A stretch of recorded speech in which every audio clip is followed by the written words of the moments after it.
say good morning and good afternoon to everybody joining us.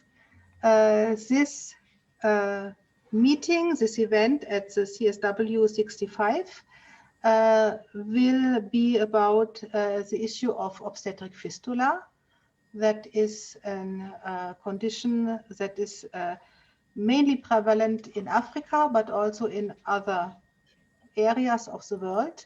And we want to make it known, raise awareness, and we are always grateful if other persons will join us in making it known and trying to work to get better conditions and help to women concerned. And because we think it's a women's rights issue, a human rights issue, we will have a comprehensive view on it, not only from the medical side. I want to introduce also, or I will give the word to the speakers themselves. So we are here in a coalition to work to improve the condition of women. And there with me is Father Edward Flynn. He is working a lot on this issue, and I would like you, Father Edward, to present yourself. Good morning, good afternoon, everybody, and good to see people. I am Irish, an Irish Spiritan. I've worked in Pakistan, in the Philippines, in Ireland, and in Geneva. And right now, my principal focus in my work is the prevention of obstetric fistula, addressing the issue from a human rights perspective. And as Miriam mentioned, we are part of a coalition which works out of Geneva. There are other organizations as well. Geneva for Human Rights supports us, and the World Council of Churches, the Human Rights Department, also support us. I will explain more about it at a later stage. Thank you, Miriam. Thank you, Father Edward. Now we have with us also Sister Ernestine. She is, like myself, I forgot to say it, a good sister of Our Lady of the Good Shepherd. She has experience with women who are concerned from this condition. And so, Ernestine, I want you to introduce yourself. Merci beaucoup. Et bonjour et bonsoir à tout le monde. Et je m'appelle Ernestine, je suis malgache et j'ai travaillé à Madagascar, je travaille à Madagascar actuellement. Et je suis contente d'être ici parce que on m'a invité et je connais bien sûr quelques filles qui ont le cas de cette fistule obstétricale là où j'ai travaillé. Donc avec plaisir, je voudrais partager ici les cas des filles qui sont victimes de cette maladie avec votre plateau ici. Merci beaucoup. Oh, welcome. So I will give a short translation of what Ernestine said for the English speaker. So my name is Ernestine. I'm from Madagascar, and I'm working actually in Madagascar. I have been invited to be a part of this session, and I came here I'm very grateful to participate. I know young women who suffer from this condition because there where I have worked, I have met them, and that is why I am happy to attend and to be a part of this event. Yeah, thank you. So we have thought for beginning that we will play a video where one of the survivors of obstetric fistula is talking. She's talking in her mother language, but we have a subtitle in English, and we will show this video now. So I hope you see. Do you see my Yes. screen? Yeah, okay.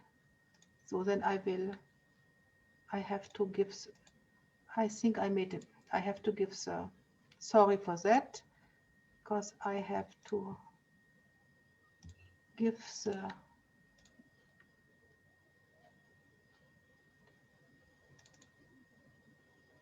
Matero ni ta na joy ni kuma Kenya Kitui County.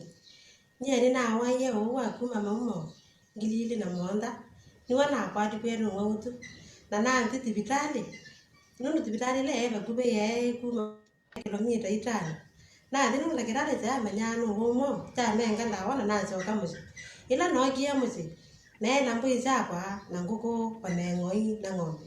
Kwa naambia kota one dhina nite no utu na dini ite to karibu hospitali itano o utu dhina no lakini nje to tetheka hospitali na tethekie naambia kwita arambe ku tambui naambia kwita arambe kanisa yo kayanzange ya na toka neta nyanya mabulanira na kanisa mo kama ndangi ya nenda kanisa ni neka kuthino ndo kutambia kwa na bitani mo mo na ne muke mugugu na koma kitandani kwakwa na koma nthi na mutee wakwa athi tegu kaba wakwa ni kwendea ni twero ni mutumia tiki mwana no mutumia hu katikati ukwendea na mimea nakwa no gwe ila na red ya rambi na yitiwe kubikana ataketheka kyakwa na twa neeke mwene neeke itatu twi mabu na wana wakwa ani na thukuma kwi mamyundani na ila na wayu wende andi kwima ona mbite ne thibenda no na teta tubakando na teta ne jie kota nundu wa ngutu na wendi wangu na muno wende ani ngumia mungi muguku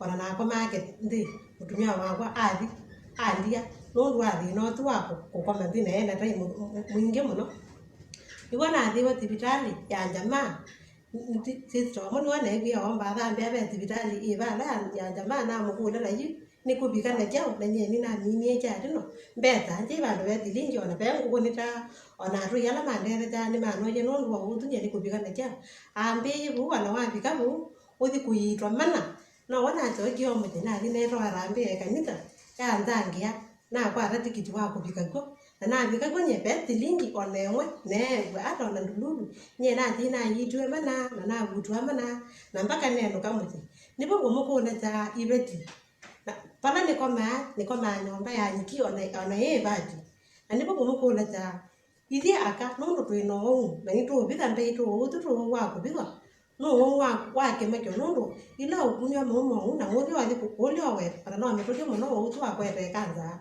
kana ka le akosia nye na tumia bambas na bambas ne nyambe da ni cha na no ta na nei na wala ma yo wa na tu su ku mateni ni mo na yo ba na yu na yo ba ila ne ndie ni na gitwe na bo ona ka mu ni na bo ina ni ne no kie mu di ende ndi pege no ni na ke no ndo me da ma ba ni mo na ngombe ko kama ngunya ki na mbo ngunya ki na be mbo yo ne mo ni to nyo kama kanya ki ona mutumia wakwa ekala oko no kitwe na mukule ni kya ombe ana bindi ngarama ila watumia uyitwa ni ngarama mbinge ira kyo kyakwa ni bingi kite na mali umwa ino ndo mali yetu aningai ende niwo mukula cha serikali ya county mundu no kwituba akutika be matani yako cha mana patembeza lakini nundu uto tu mumanya no tu no una no wo rini aka ona mundu athamba atheta ndeta kuthia nundu wa utu ni wapa mukulia mutheje matakitali kume no tu kana mutu ake hospitali bakubi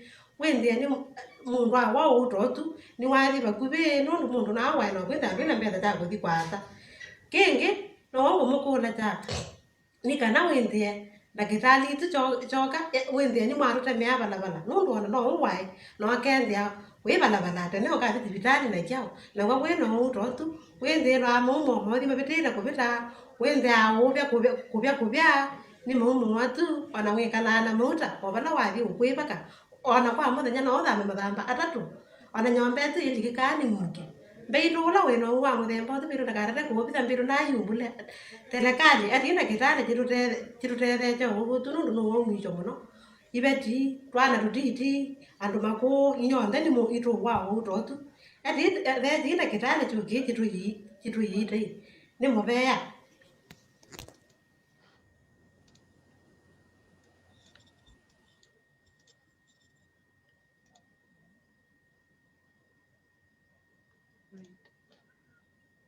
I know. So this was a survivor from Kenya, and she explained to us what she has gone through.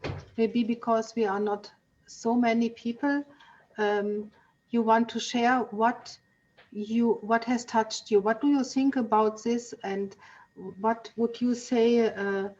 What would your comments be to this? What she told us.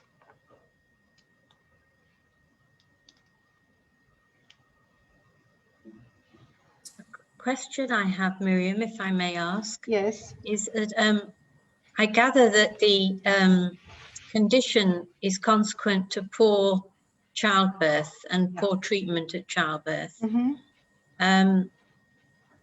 And in the countries where it's so problem, is that, I mean, it's not, I mean, there must be many conditions in such a place where women have not got good medical support when they're giving birth. And so this is like, it's what you are campaigning about is better world provision, especially in countries where they haven't the money, that it's a global issue for human rights to create maternity units in every country of the world so that every woman has equal opportunity to give birth safely. Yes, is that really Yes, what this is that about? Yes, is what it is about, yeah. Because saying it's a human rights perspective, it's not only to give them a surgery, or even would be helpful to have her in a hospital, but then there is a question: who will pay it? How will she get there? How are the streets? Who knows? You know, and who is in the area knowing about her condition? So it's a very broad spectrum, but it is indeed about giving birth and the dangers of giving birth and the high maternal mortality. can I just ask another question on the back of that, and then I'll be silent? Yeah, no.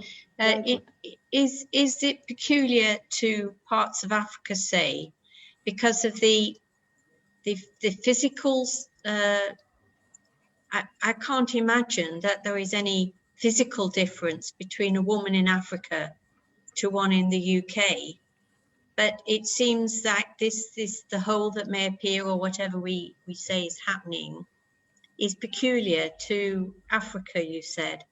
And I can't quite comprehend that, why this condition wouldn't be, say, in Asia, where there is great poverty and lack of support for women giving birth. It is also in Asia. So it is okay. everywhere, exactly dependent on these conditions. But in the other areas of the world, it was more worked on it already. So it happens. It is there in certain areas, but in Africa are most of the areas where this is prevalent. I think we can say this. Yes, I understand better now. Yes, okay. Winifred? You have to unmute yourself. Learn.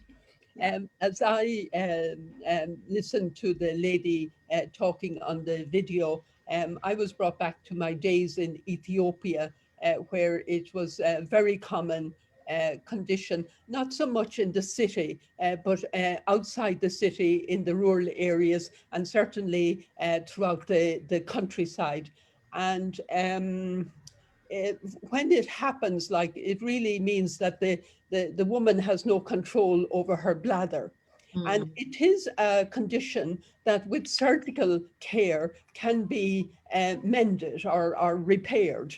And I remember both of them, I think, are with God now. Dr. Hamlin's, both a man and woman who came from Australia and set up a most magnificent miracle place in Ethiopia. It was outside of Addis Ababa, where women from all over the country used to come. And most women were able to have the surgical procedure and return back to their families. But even when they go back home, they carry the whole burden of the discrimination. We heard the woman spend her money and her life savings, first of all, then the break in relationships with her husband, then the accusations that come because of all the money that was spent, etc.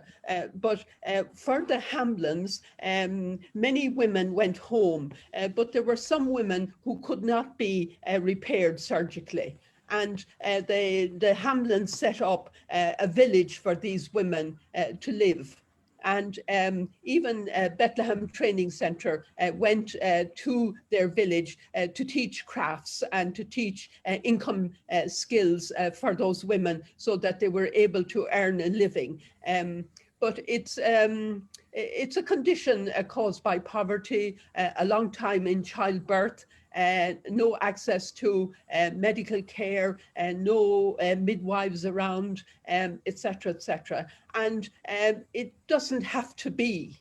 That is my learning, and therefore, like, I would be a great promoter here in New York with the International Labour Organization in terms of social protection floors. And one element of those is healthcare, universal healthcare for everybody, including healthcare for women who are pregnant, who need prenatal and postnatal care. And of course, if that was available, women who developed this condition of fistula would be attended to immediately, and it wouldn't become a long-term chronic problem. And like I remember so much the pain of women when they, from the urine, the odor is there continually, no matter how they wash themselves. It is so painful.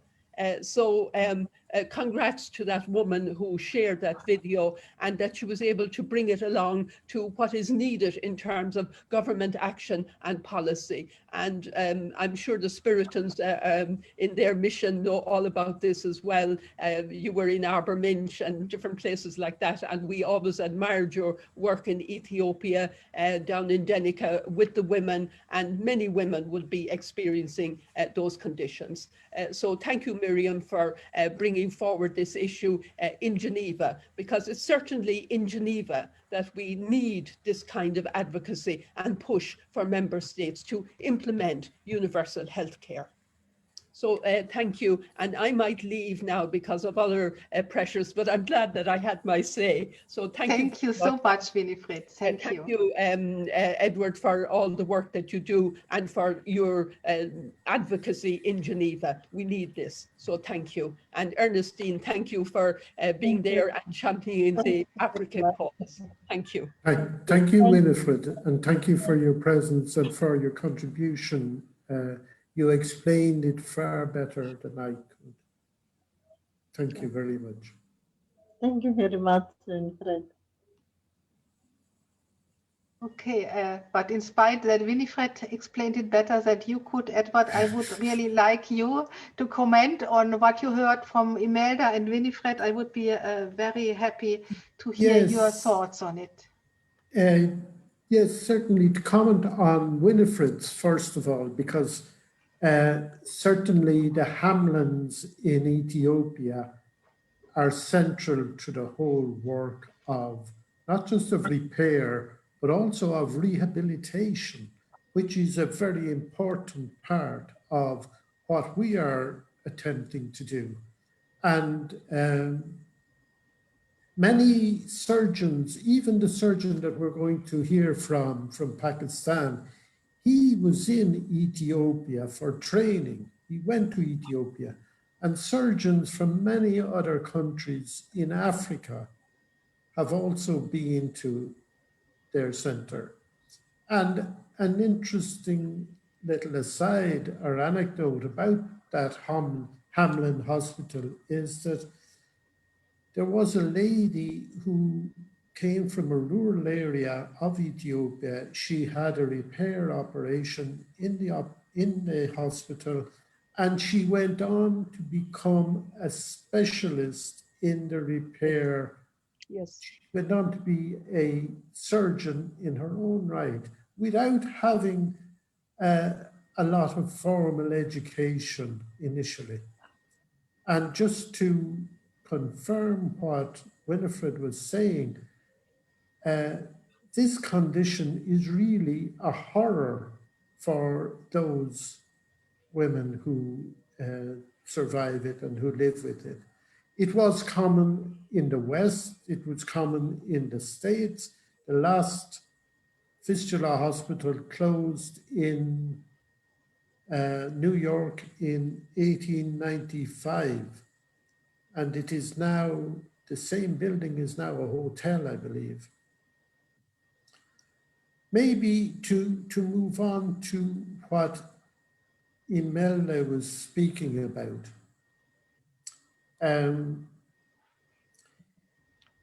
Yes, it is common. I think that actually connects us nicely with what you were mentioning, Imelda, that is this an issue in other parts? It is. And like in Pakistan, I came across it first. It's common in Afghanistan, in Nepal, in Bangladesh. And it must also, given the commonality of the population in that region, it must also be an issue in India.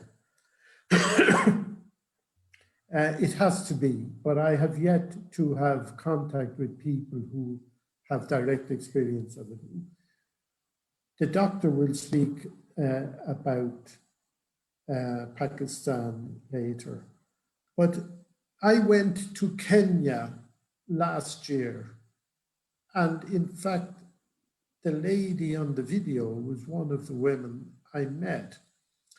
We went up to a place called Kitui, and we met with a very small number. I think there were 3 survivors, not just survivors, but people who had repair operations and had recovered. And in meeting them, our aim was to, if you like, encourage them to become ambassadors, to advocate among their own communities. And they lived typically as people with fistula live in rural and remote areas of the country. And those particular women had to travel long distances in order to get treatment. So they also came from situations of great poverty. They didn't have sufficient finances to cover the needs, and for their operations, they needed assistance. So all of the factors that influence the development and the causes of this condition were present there in that area. And it's generally remote and rural areas. You will not find this an issue among wealthy communities. It's just not present. It is no longer an issue in a place like Ireland because we have the medical interventions and the medical services that allow us to circumvent it. Usually, if there is a long, prolonged and painful childbirth, then that is attended to through cesarean operations. So it's a preventable condition. But for those who live with it, and there are many, many thousands, hundreds of thousands, possibly 2 to 3 million women living in the world with it, it is torture. I believe it is torture that they have to go through. And it is shameful that it has been a hidden condition for so long, and that it remains hidden and is not on the agenda of any of the intergovernmental organizations that I have come across. Some people are aware of it in the field, but there is nothing being done on a systematic, in a systematic way and an organized way to to prevent it. The numbers with this condition are increasing every year. The numbers of repair operations are never sufficient to meet the increasing demand. So prevention from a human rights perspective, and what you mentioned, Winifred, I see you're still there, what you mentioned in relation to the social protection floor of the ILO, that would be great to have the issue pursued with them. And hopefully Miriam and I and others will be able to pursue this as part of our advocacy work. But, you know, as Miriam said early on, what we're attempting at present is to spread the word of the need, and that this is an issue that has remained in the dark and needs to be brought into the light. Greater awareness is what's required at this stage. I'll keep quiet for a while. Thank you, Edward. Now we will see the contribution of Dr. Shersha, that is Dr. Edward told about. And so maybe before I start the video where he explains why obstetric fistula is a human rights perspective, I want you, Edward, to introduce Dr. Shersha a bit, that our listeners know who he is. Yes, thanks, Miriam. Dr. Shersha is a Pakistani doctor who has been working on this issue for many years. I knew him when I worked in Pakistan up to 2002. I have been in contact with him since, and he participated in the webinar that we held last September on this issue, and he also participated in a recent webinar organized by the Fistula Foundation. He is not only a surgeon with his own center hospital where he works with a team of surgeons in Karachi, Pakistan, but he's also an advocate, and he has successfully advocated for the provincial government in Pakistan, in the province of Sindh, to take responsibility for the financial support of these women who need to go for operations. So he is very much in line with the direction that we are taking of working not just from the medical perspective, but also from the human rights perspective. Okay, so I will give the floor to Dr. Shersha.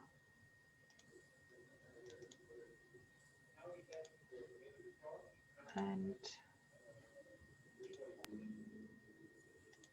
the fistula, genital tract fistula, is an abnormal communication between vagina and a urinary bladder or vagina and rectum. In fact, what happened when the girls of a very younger age group, 9 years, 10 years, 11 years, 13, 14, 15, they forcibly married to elder men, and they get pregnant within a year of their marriage. And when they are not ready to deliver a baby because their pelvis are not well developed, it's small, they are forced to be pregnant, and they are forced to go into pregnancy, and they are forced to go into the labor. Majority of the time, these women have no antenatal care, no professional or skilled person sees them, and they end up by having a delivery by traditional birth attendants.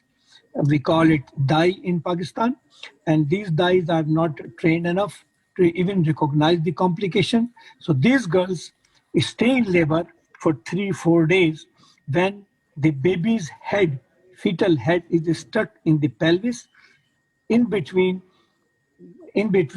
urinary bladder and rectum.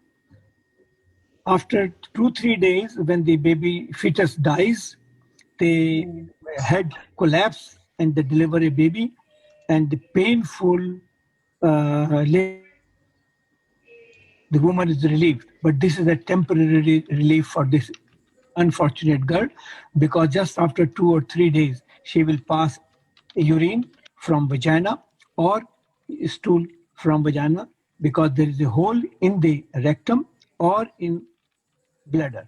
This is the situation. And to explain the situation, how bad happened to this girl, I'll just give you example of one patient. This patient came to me a long time ago from a remote part of Pakistan near Indian border, Tharparkar. She was only 15 years old, got married at 14 years age. She was delivered by Dai after 3 days of prolonged labor. Then she delivered a dead fetus, and same thing happened. She started passing urine and stool both through vagina. After 1.5 years, she was staying at home. Her husband obviously left her, and she was staying with her mother. After 1.5 years, her parents came to know that there is a center in Karachi where this can be repaired.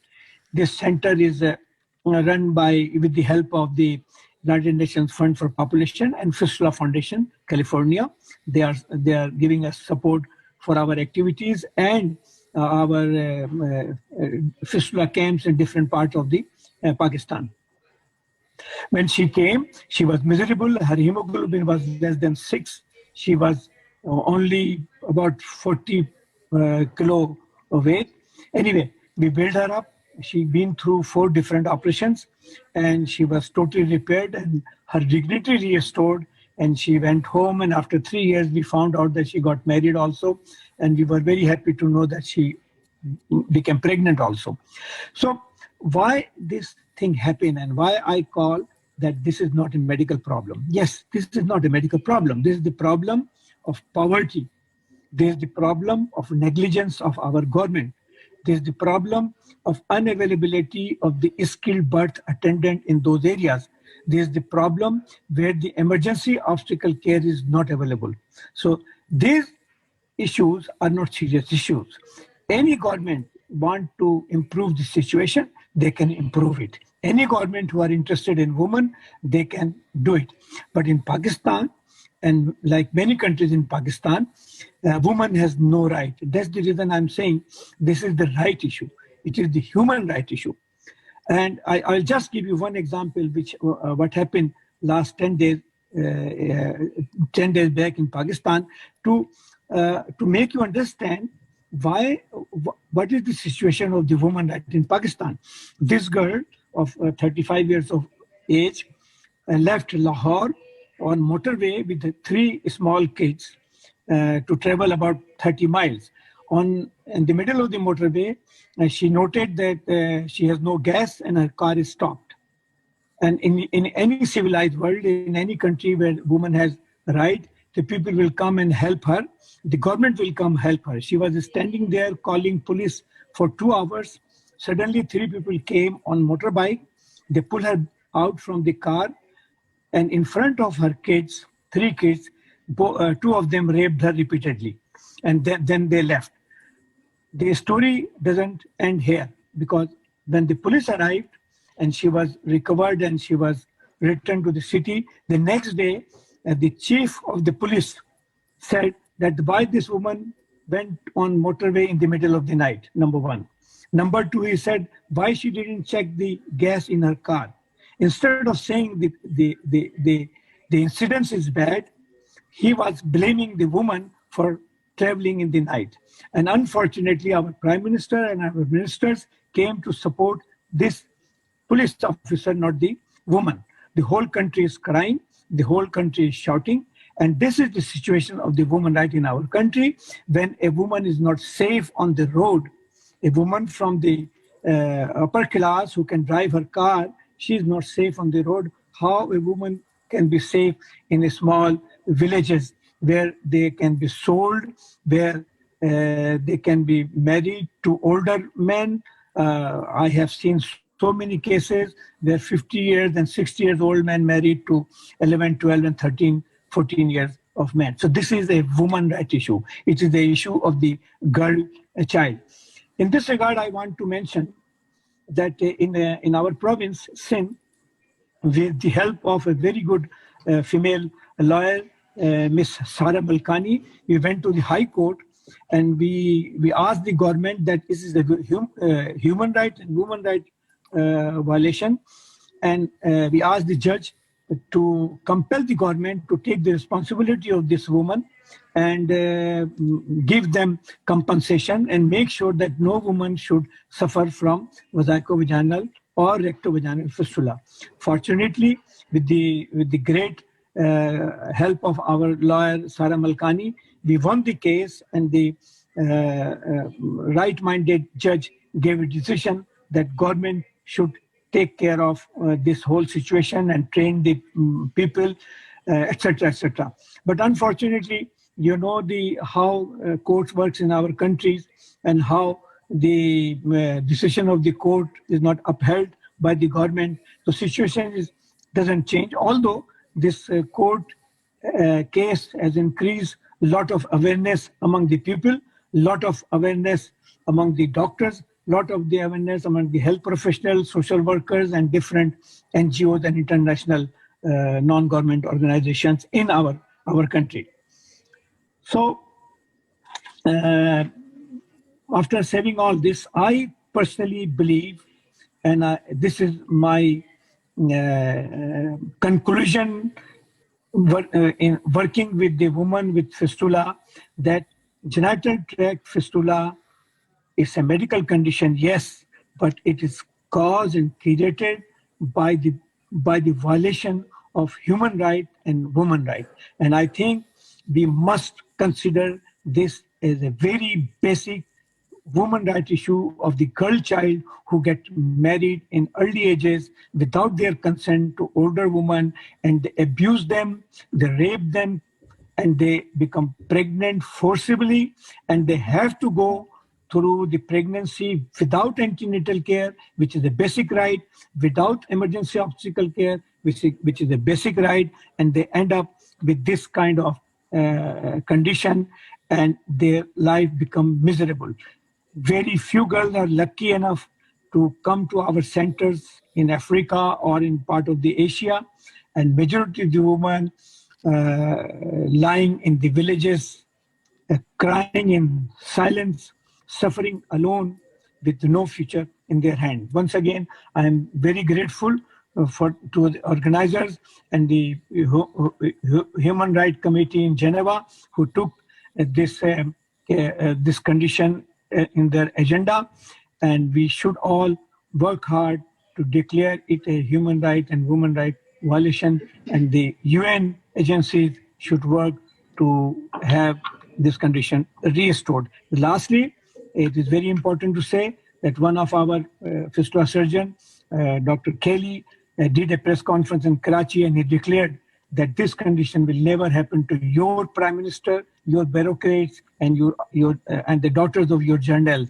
because this is a disease of extremely poor woman, and this poor woman will continue suffering because she has no economical right to. Thank you very much, and I will be very happy to answer any question regarding.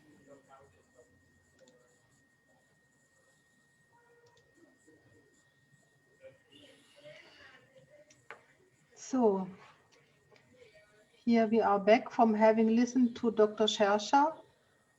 I think a very strong speech. And again, I want to ask you if you have comments and what was evoked from what he was talking to us.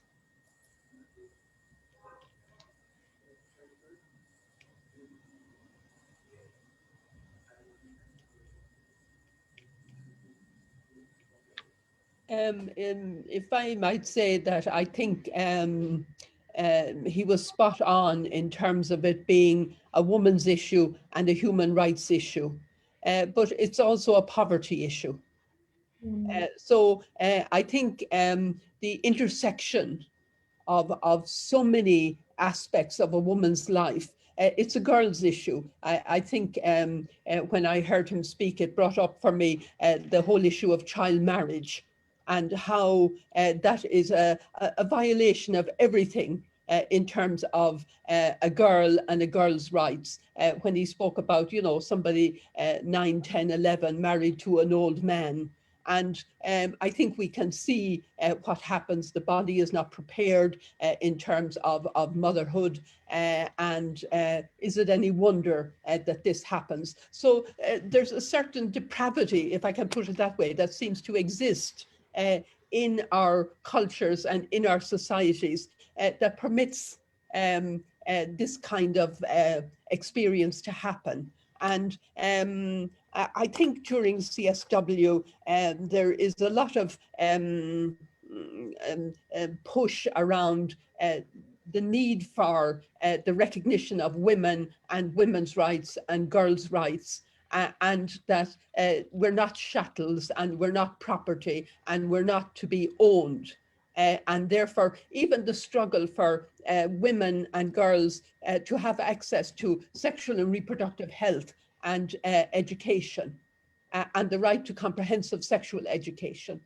Like such basic information is denied women by governments and by churches. So like we still have to continue the work of advocacy, bringing it up wherever we can. And therefore I applaud what you're doing in this session, highlighting the issue and having it made known to everybody. So thank you again, Miriam. Thank you.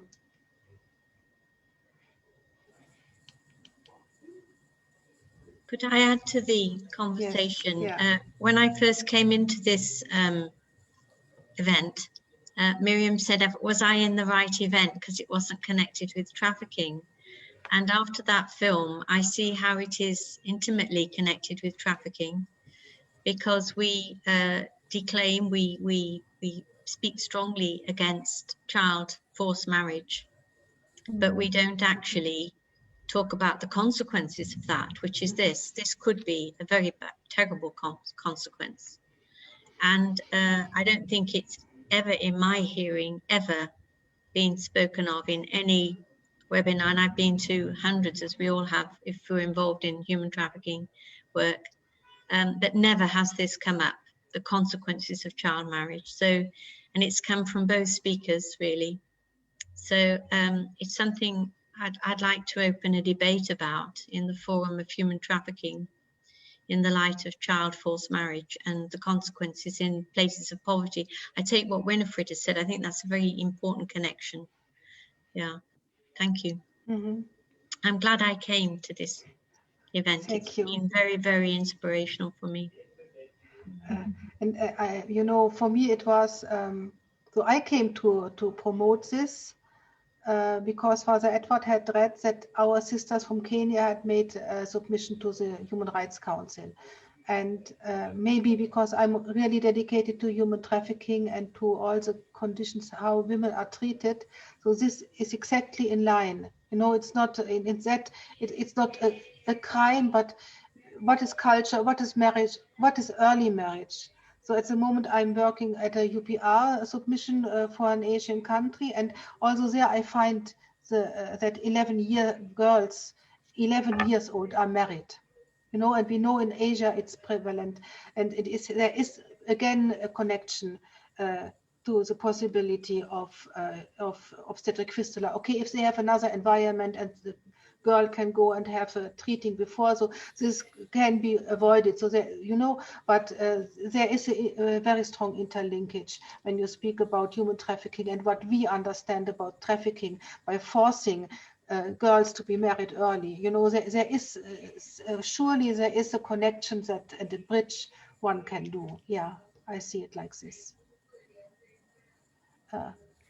Now, Father Edward. And yeah, yes, thanks, Imelda, for raising that issue, because it's a very difficult issue to deal with in situations, in local situations, especially if some groups consider that it is part of their tradition and it is a strong custom within their their clan or within their ethnic group or wherever in their locality, for whatever reason, whether it be social, cultural, or religious. So it is very difficult to challenge that situation. So engaging governments, I think, is the only way to go about it. It is certainly an essential part of the approach to the work of advocacy. So, you know, I think in many places for early marriages, people may not see it because it is something that they have been engaged in for centuries. They may not see it as forced marriages. They may consider it as, well, that's how things are done in our culture and in our context. So, yes, it's a big challenge. But of course, early marriages is just one aspect or one element in the causes. Like, apart from marriage, there's the whole issue of youth pregnancies, you know, which can be equally as detrimental to the health of young women. And Winifred is right. We need to address the issue of women's rights, not just in society in general, but we ourselves need to address it within our own churches. Yeah. And be more proactive in upholding the dignity, because essentially what's happening here is that the dignity of women is being undermined, it is being destroyed, it is being diminished. And when the dignity of any person is diminished, it's very difficult to have that restored. It takes a lot of work and a lot of energy and effort. So prevention for us is the only way to go, and basing it on the human rights perspective is, to me, it's essential. So yes, I was encouraged when I thought about it. First, I engaged in giving one particular statement at the Human Rights Council. And then afterwards, I was encouraged when I discovered that a sister from Kenya, Sister Donatus, Good Shepherd sister, had presented a report to the CSW committee in Geneva about this issue. And that was, for me, it was a recognition and a realization that, yes, people were interested in addressing this topic. And it was also a good part of the reason why I chose Kenya as the place that I would visit first of all in learning more about the issue and having some practical experience of contact with women who had suffered this condition. So thank you to the Good Shepherd sisters. Yeah, you spoke. No, I want to say one thing came to me. Yesterday I spoke about the impact of COVID for children, and I have in my head something about 25% increase of teenage pregnancies. So we can see that, you know, more cases of obstetric fistula could be there. You spoke about prevention. I think we can finish with this, but before I want also to address Sister Ernestine. She has had direct contact and worked with women in these conditions. So I know you can express yourself better in French, and that's fine. Just give us your thoughts and your opinion, your experience. And when you have always a little break, so I will translate in between in English so that we can good understand what you have to say. Sister Ernestine.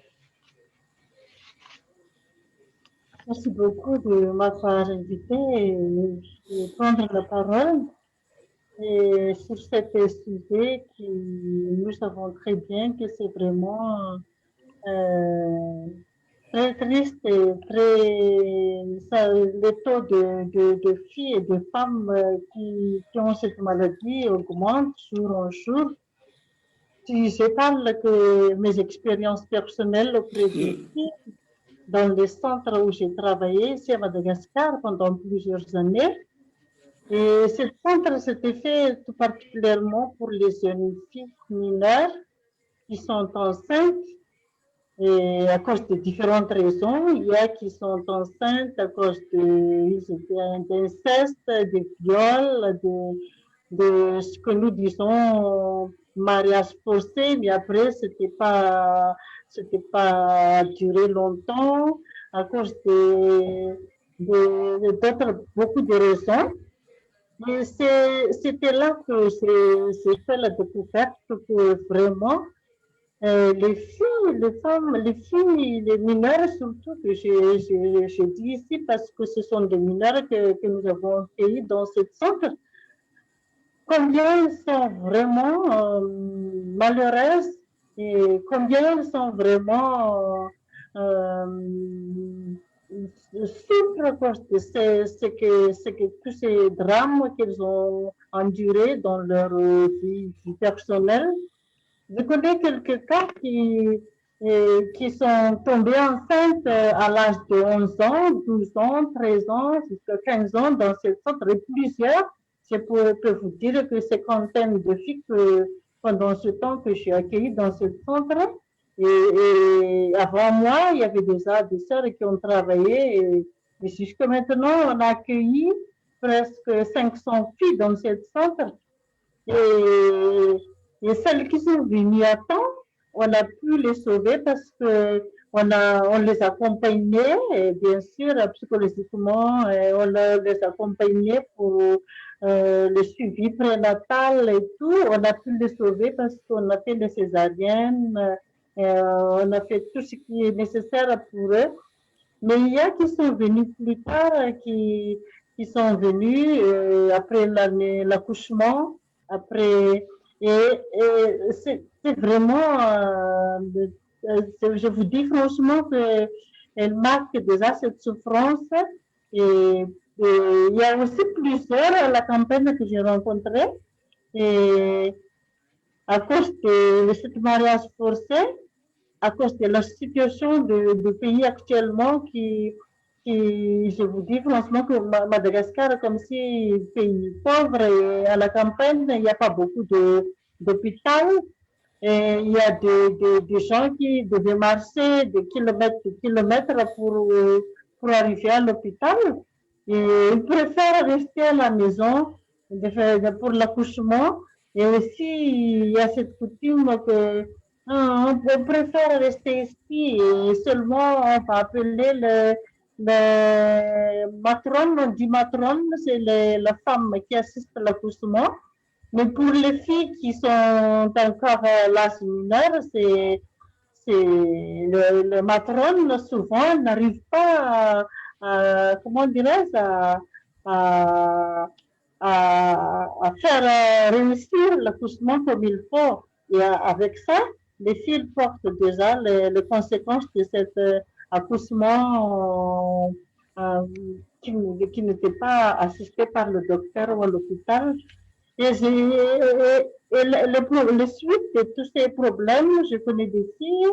Après ça, les filles se sentent isolées, ils n'osent pas trop fréquenter les autres, ils se sont enfermés. Ils souffrent. Je connais déjà 5 enfants qui sont morts et de filles qui sont mortes à suite de cette maladie qui n'était pas suivie à temps. Et je suis là aujourd'hui vraiment pour alerter comme si une alarme pour nous, ici, le gouvernement ici à Madagascar, et pour tout ce qui attend ce que j'ai dit aujourd'hui, que ces filles-là, elles ont vraiment besoin d'être aidées, et même leur dignité, c'est bafoué, leurs droits. Et ici, c'est difficile parce que dans un certain endroit, et comme si c'est une culture ou coutume de faire marier les enfants à l'âge mineur. Et je pense que c'est le moment maintenant pour nous tous, pour tout le monde, pour nous les adultes, pour sensibiliser et revoir cette habitude qui fait souffrir les filles. Parce que vraiment, il faut voir l'expérience, il faut connaître l'expérience pour être vraiment convaincu que combien nos jeunes filles souffrent actuellement. Et je ne dis pas que c'est moins, mais plus en plus, ce phénomène, ça a augmenté actuellement. Et hier même, j'ai entendu une femme, j'ai rencontré une femme qui est venue chez moi pour dire que ma soeur, nous venons ici en ville parce qu'à la campagne, l'insécurité, on vit dans l'insécurité, les bandits viennent en groupe pour nous attaquer et mes enfants ils étaient... mes enfants étaient violés, et même moi aussi, et à l'âge de 12 ans et 13 ans, et je connais déjà combien de filles que j'ai rencontrées. Et tout cela, c'est une alarme pour nous. Qu'est-ce qu'on peut faire pour toutes ces filles et femmes qui subissent, qui sont victimes de cette maladie, fistule obstétricale. Et je connais aussi plusieurs filles qui ont été abusées, comme elles sont sans abri et dorment, elles se trouvent dans la rue la nuit. Et le bandit vient exactement pour les abuser aussi et qui porte en elles cette conséquence. Le problème ici à Madagascar, beaucoup de familles qui leur comment dirais-je, les revenus dans la famille sont très bas et quand les revenus sont très bas, ils n'ont pas la possibilité de soigner et même c'est à cause de ça aussi qu'ils n'osent pas aller à l'hôpital parce qu'à l'hôpital il faut payer et ils préfèrent rester à la maison même pour l'accouchement. Et il y a beaucoup aussi qui n'osent pas même plaidoyer à dénoncer parce que ils ont peur de la présence de tout. Et il y a qui n'osent pas, même les filles qui sont victimes, n'osent pas de dire, même à leurs parents. Et c'est après la conséquence qu'ils portent, c'est malheureux, c'est très dur. Et c'est comme ça un peu l'expérience que j'ai vue ici à Madagascar et en général, pas seulement ici à Tana, en Taranarive, mais les filles qui viennent chez nous viennent de toutes les régions de Madagascar. Donc, ce phénomène s'atteint déjà presque dans tous les endroits. Et c'est comme ça que je profite aujourd'hui pour trouver la solution, pour considérer tous ces filles-là et qu'est-ce qu'on peut faire parce que si c'est déjà une coutume dans un endroit, peut-être on peut changer un peu maintenant en faveur de toutes ces filles qui souffrent terriblement, qui portent dans leur corps cette conséquence et portent aussi dans leur âme, dans leur psychologiquement, et c'est très dur pour elles. Merci. So I will give a summary what Sister Ernestine said. So she says that she made the experience in the home of girls that the sisters run in Madagascar, and they have about 500 girls in the center. And they have many young girls which come and they are pregnant because of several reasons. So there is, they are violated, they have been forced, like forced marriage, and so there are many reasons. And she saw many young women there which have suffered from obstetric violence, and also to be forced to have sexual relationship much too early and not voluntary, but being forced. So they have girls there in the center. They are 11 years old and are pregnant, and some also 11 to 15 years old. And the sisters help the girls, they accompany them, and they offer psychological treatment. And the girls that are coming early enough, they get also the prenatal care that is necessary, so they won't get the condition. But there are also girls that are only coming after the birth. And there were several girls that she knew that were coming after they had given birth, because they have been forced to be married, for the marriage. And they come from the regions which are very poor and rural, and there was not a hospital. So the parents decided, and all the families there generally decide to stay at home for giving birth. And then they are calling the women from the village who know how to treat a birth, but not so good as a doctor. So very often these women cannot really help in an adequate way to give birth, and then the girls have to bear the consequences because no doctor was attending at the birth. And there is a social result also of this issue and condition from the girls. They are very isolated and they cannot meet other girls. They suffer a lot. And even she knows that some died from this condition because this condition was not treated as it should have been treated. And they want the government of Madagascar to do something and to organize that the help that is necessary really can be given. When the dignity of the women and the rights of the girls are destroyed, they are not valued, and this is very difficult. And she sees also that there is a culture that children are married up from the early age of 9 years, that makes the situation so difficult. And it is very important to make sensibilization and to sensibilize the population and the government and everybody that this has to be changed.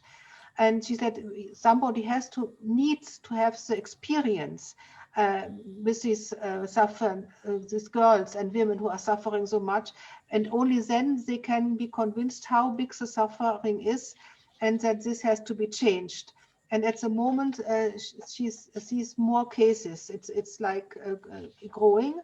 So yesterday, a woman told her that they have left the village and have come to the city because there was the security in the village is less, and her girls, 12 years, were violated. So they fled from the village and came to the city.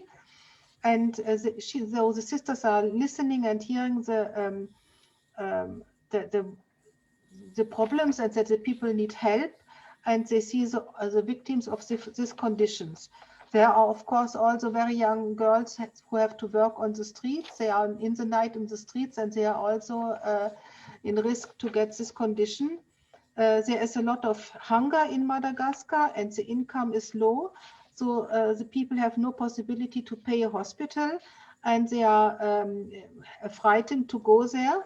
So the parents are frightened also to give a girl to a hospital to be helped, and that also makes it worse, and the condition of obstetric fistula more prevalent. And this is her experience, so that the women have to bear in their body the consequences of all these circumstances. Father Edward? Yes, Thank you very much, Miriam, and thank you, Sister Ernestine, for sharing all of that and for highlighting it as an issue in Madagascar. I was looking at the Global Fistula Hub, which is a website where we can get plenty of information about this issue from around the world. In relation to Madagascar, it tells us that there are 14 facilities in Madagascar where there are repair operations done. This is already a good indication of the high prevalence of the issue. And while we don't have data as regards the number of fistula victims, if you like, we do have an indication from the website of the number of repair operations that have taken place. And they list them as from 2010 to 2019 as 3,727 repair operations that have taken place. So all of this is just confirming what Sister Ernestine has said, that the issue is prevalent throughout Madagascar. So maybe it is timely that the issue would be taken up by groups within Madagascar to promote the prevention and to advocate at the Human Rights Council and for the UPR, for the Universal Periodic Review on this issue. So, Sister Ernestine, we would certainly welcome your joining us in providing information to the various human rights mechanisms in Geneva on this issue. Thank you. Thank you, Father Edward. Now I see the time. We are already over time. I checked the agenda. There is nothing coming up the next 90 minutes, but also we are on now nearly 2 hours. We had planned that we will present prevention work, but I think we have another 3 meetings to come about the issue of obstetric fistula, and we could present this at one of the next meetings we are doing. So we could, I will also give the word to the listeners now. Last time, and we have a newcomer who joined in just now, so we can share something of what we take away from this session today, and we will present the prevention work in the next meeting, but it's already tomorrow morning at 10:30 Geneva time and 9:30 UK time. So I want to start a closing round and give the possibility to all the attendees here to say some words, and to the newcomer you can also introduce you a little bit yourself, and tomorrow morning at 9:30 we have another meeting, or 10:30 Rome time, we have a new meeting here. So who wants to say some final words and impressions about what we have done today? I'll kick off, as I'm a newcomer here, as it were.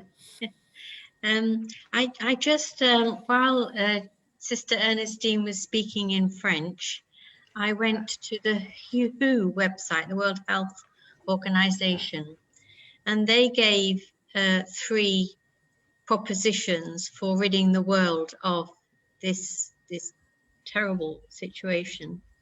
And it was to delay the age of first pregnancy, the cessation of harmful traditional practices, which is cultural change really, and timely access to obstetric care. All of this we've I've listened to. I would like to say thank you again for such a marvelous and massively insightful event for me.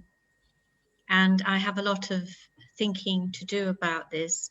But I think that in terms of advocacy that I'm engaged in relating to human trafficking and also women, because I do some work about women's rights, that the one thing that I would go for is delaying the age of first pregnancy, because that's related to forced marriage. And all of these issues, especially that, is such a huge denial of women's rights, of a girl's, of a human being's right to be forced to become pregnant at the age of 9, 10 and 11 when the body is just not ready, is like murder almost, psychologically, physically, any manner of things. To me, it's destroying a child's life. And I think we have to look at this in terms of human trafficking in the cultural change and confronting the evil side of a culture that's developed, which is abusive of women. Thank you. Thank you, Imelda. Very strong statement. Thank you very much.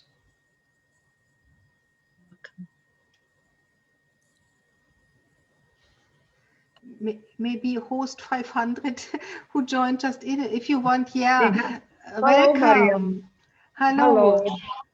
Hello. I'm just delighted to join in because I've been very curious to know, especially about your stance towards the issue of fistula and how you are really taking this advocacy for the girls. So I said, it is not yet too late in the night at India. So I said, let me join in just to listen in, because I really understand the plight of the girls, and I'm wanting to know more, and thus I'm here, Mariam. Great. So thank you very much. You know, we started 2 hours before, but we have more, and we are aware of time. So yes, and tomorrow, following in Facebook. If you go to, you know, the booth now, tomorrow at 9:30, no, 10:30 Geneva time. I think it's better. India is afternoon. We wanted to have several time zones, and we will be very happy when you come, and we will explain you what we are doing, and we are very happy to welcome you to for you a time that is better for you. You know now how to access, and it is 10:30 time in Rome or Paris, and you can know where you are. Thank you so for much. coming. And Edward, Father Edward. Yes, I welcome our visitor from India. I would just like to ask her, does she have knowledge or does she have information of instances of fistula in India? Mm-hmm. Yes, but we do have, however, it is not reported in a very significant manner, and it is not, I would say it is not considered as a violation enough for giving suitable attention. And that is why I'm very curious to know, because sometimes there are things which are just lost to view and not given suitable attention at all. Yeah. May I ask your name, and are you connected with Good Shepherd? No, what is your name, and are you connected with Good Shepherd? Host 500. Sorry. No problem. Are you? I would like to know your name, and if you have a connection to Good Shepherd, or you just saw it. Oh yes, I am Sashi, and yes, I am with Good Shepherd. Yeah. All right. We have been together in the, Yes. okay, so yes. In the theory, in the youth theory group. Well, yeah. and I've been very closely following this and wanting to know because it's a matter of real concern for me about where I am. Thank you. So I'm in a school. I'm very passionate about the work of girls, and hence I'm here. That's good. So Thank you you. go ahead with your discussion. Thank I you, will be Sashi. I will be the quiet host 500 in the background. Thank you. Father Edward, did you want to say something? No, it is great to have that contact because I have been trying to get confirmation that it is an issue in India, because it's an issue in Pakistan, in Nepal, in Bangladesh. So I wondered, why is it not publicly acknowledged in the organizations that are working on this issue, like Fistula Foundation, the Global Fistula Hub, and other organizations that I'm familiar with?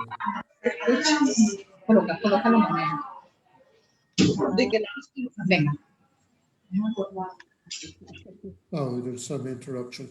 But it's great that we have a contact in India now, and we will be able to continue that conversation. Yeah. That's And I would just say, maybe to conclude for my part, my approach has been that every conversation is a new conversation about the issue, because it is so hidden, so neglected, and so forgotten, that if each conversation that we have with an individual were to lead to one other conversation, that for me is progress on this issue. Because clearly the people who speak about it passionately, with interest and with a real desire to do something, to bring about change. And that's what we need to be engaged with. Thank you very much, Miriam, for all the work in organising this event and for having people participate. I look forward to our next session. Yeah. I see Latin America has bumped in. So hi, Rosalba, we saw you yesterday. You know some English, I know. Would you like to show your face and shortly say hello? We are happy you are there.